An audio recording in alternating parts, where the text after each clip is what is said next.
Yup, that's me. You're probably wondering how I ended up in this situation. Let's rewind a little bit and see how we got here. Last weekend, we had big plans. Huge, big plans to move Indigo for the first time from the marina in Dockyard to the mooring where she's gonna live in St. George's. These plans were basically scuppered. It's also pretty complex to make this operation happen. The ferry would be a great way to do this, but there's always a difficult situation with ferries in the summer in Bermuda. You would think that we'd be connected by ferry all the time. St. George's is kind of deprioritized for ferry service, and it sometimes happens in the summer, but for a while it was shut down. Anyway, I can't keep track of it, but the ferry service isn't on. That's the bottom line.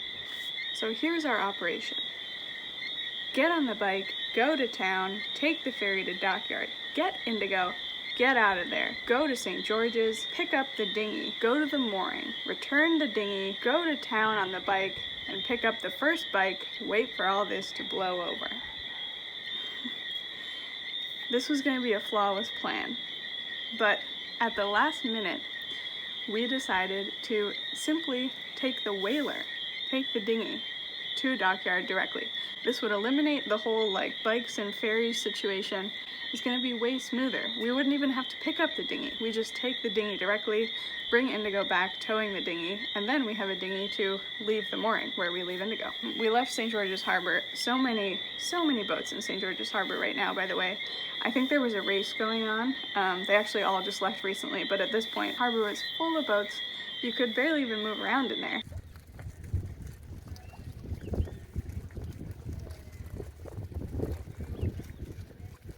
Got some provisions from Flipcoat.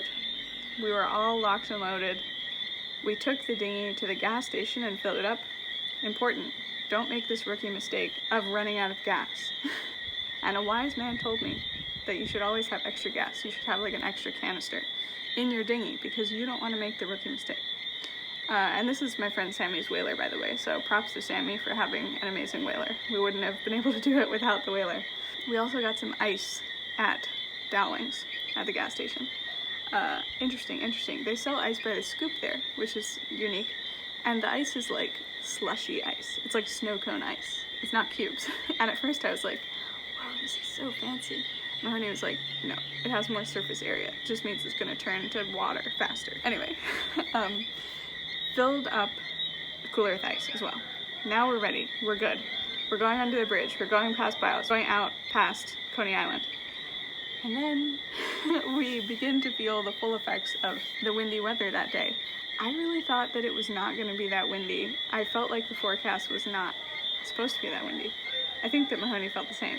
And we got out there and we persevered for probably 5 minutes, experienced the waves in the whaler like that. And just to explain, the whaler's amazing, but man, do you get wet in the whaler. There's no way around it. We expected some spray, okay? But this was banging, smashing. You could feel it ricochet up your spine when we hit the waves. And Mahoney's good at driving, trying to surf over the waves and have as little impact as possible. It wasn't working. We were getting soaked with every bang. And eventually we were just this was a bad idea. Maybe we should turn around. We did turn around. We chickened out, basically. This was really hard for me because I had all this pent-up energy. I was like, today's the day. We're gonna move Indigo. We are on fire. We've been to the gas station. We have all our preparations. We're good. We have the full day. This is perfect time. Good wind direction. Blah, blah, blah, blah. And then it was suddenly over. The plan did not exist anymore. Yeah, it didn't work out. And so we had this full tank of gas in the dinghy. We had all these beers. We even had lunch also. We brought lunch with us. I made sure of that. And we were just well, what do we do now? We checked out my mooring again, which is really important because it has to be safe. It has to be reliable and safe. And we actually started checking out some of the boats around me because that's the biggest risk. You can do your own hurricane prep and make sure that your mooring is secure and reliable. But if the boats around you break their mooring, then they're gonna smash into you, and it's still gonna be a bad time for everyone involved. Started checking the moorings around my boat, and we found that there's this one boat really close to me that looks like it really needs to update its mooring, and it's got this big old rusty encrusted chain which is chafing, you know, it's being like eroded away, and the chain is getting thinner, and it's like, okay, once that starts happening, like, you need to just replace the chain. Mahoney was like, yeah, you gotta talk to them about that next time you see them. And I was like, how do you even bring that up? Like, oh, hey guys, going out for a boat day, like, spend thousands of dollars on your chain because I was like trespassing on it and it looks bad. Like, anyway.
Bumming around, and then we decided to go to Hen Island, which is such a classic. Like, Hen Island is a really beautiful island in the harbor, and it's like a Boy Scout island. Like, the Boy Scouts are never there. I think that they use it maybe 1 or 2 weeks per year. You're allowed to land on it and everything, but it's just kind of cute because it has like cute little summer camping amenities. Like, there's a little clubhouse, there's a little like outdoor like food court area, there's a shed, there's a fire pit. Last time we went to Hen Island, we saw some really cool stuff because it's an interesting environment there. It goes from this cool ecosystem where there's an island and it's very shallow and there's reefs, to immediate drop off to like very deep, deep enough for ships to come in.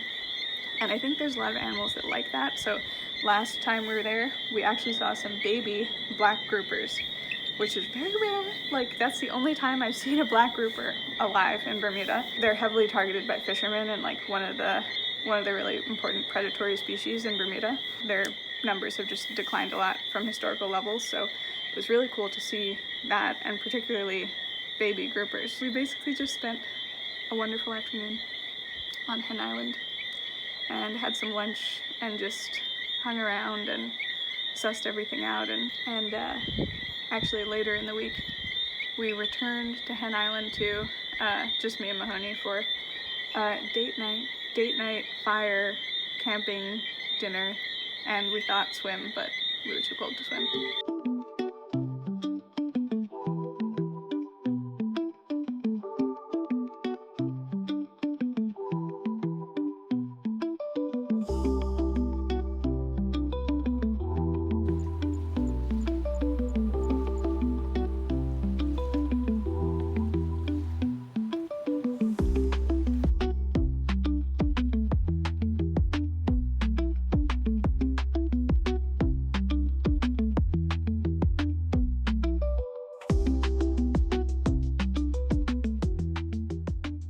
Oh my gosh, something that I forgot to say is that we took a little detour to town to do some boat shopping for Indigo, because there's various things we need to get for Indigo, okay? Maybe the most important is a bilge pump float switch. The bilge pump works and everything, it just has no float switch, so it has no idea when to turn on, so it just doesn't turn on. We've had issues where it's just kind of overflowing, so we got that, which we're gonna install. $90, which is ridiculous.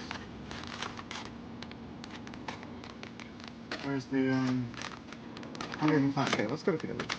And then the other big thing was we need to replace basically the fixture of the fuel filter, not the fuel filter itself. So like the mounting bit is not working, and that's why we have to go down every few minutes and pump the primer ball so that the engine keeps going, and you can hear the engine like speed up again and get to a normal rhythm, whereas if you don't pump the primer ball, then it's like makes a different sound and it's struggling. So anyway, we spent ages trying to find this equipment, and we had a picture of it and everything and like the model number, but the stores that we went to did not have the exact one.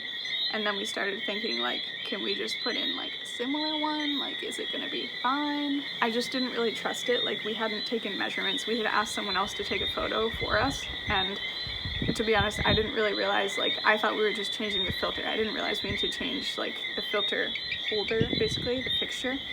So we need to take more in-depth measurements before we get that. The other thing I'm gonna say is that I was shocked about how expensive this crap is. Whatever, it's not crap, but like little piece of plastic and some wires for a float switch. I think we saw one that was like 80 or 90 bucks. And we were like, is this real? Like, how is this happening? And then the fuel filter, like fixture, was very expensive. Like, I don't even remember now. It was hundreds of dollars. Like, I deleted it from my brain because I was like, I'm not buying this today. Like, I don't want to buy this ever, but we're really not buying this today, because if we're going to spend hundreds of dollars on it, we're going to get the right friggin' one. And there's no point in buying one and like trying to see if it fits, and then it doesn't fit, and then you can't return it because it's out of the package, whatever. It's kind of a nightmare. So that is in progress.